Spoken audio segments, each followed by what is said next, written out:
So in this video, we're going to be looking at how we can change the appearance of a wall and put maybe a kind of panel facade on the front of it, maybe mainly for commercial type buildings and that sort of thing. So we're going to get rid of brickwork. We're going to put something a bit more interesting on the front of it.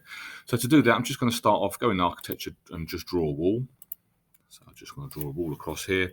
And if I go into my north view, I can see it there, and my 3D view, I can see it there.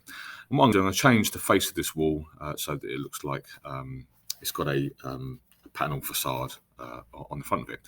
So to do that, I like to go into the internet, and when we go into the internet, we want to look for this SketchUpTextureClub.com.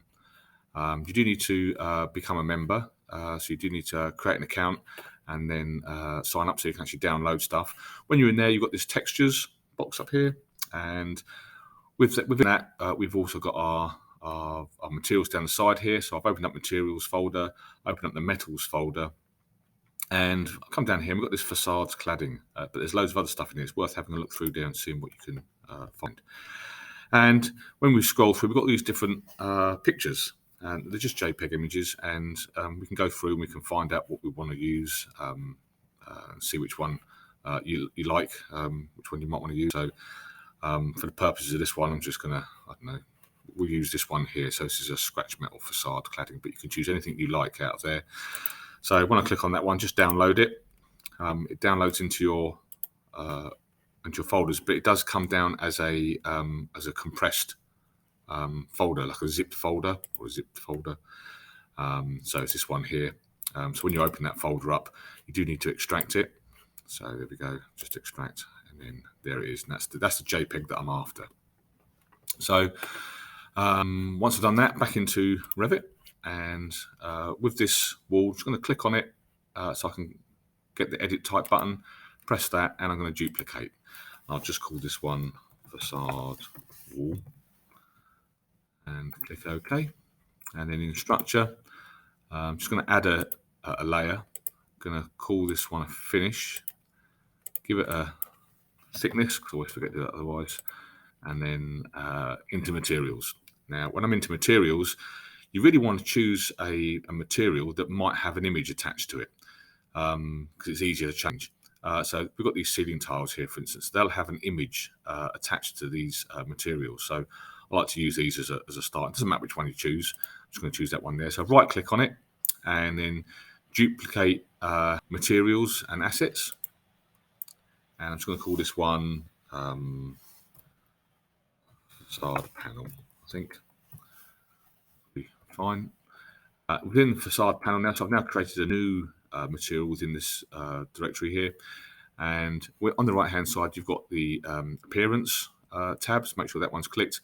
When you open that up, you've got this image, and just to the right of the image, you've got this little button here. We can click on that, and then we can come down and we can then edit the image. So we click on that one there. Once we're in edit image, make it a bit bigger so we can see it easier. We can then change its source. So we've got this source here.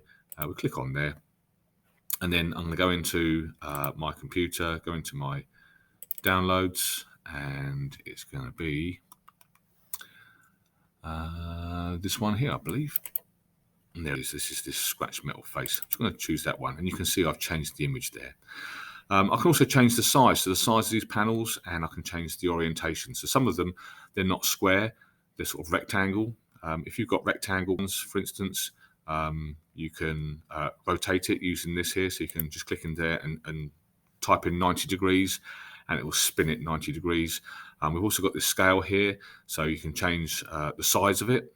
Increasing the numbers makes it bigger, decreasing them makes it smaller, and that's the size of the grid itself.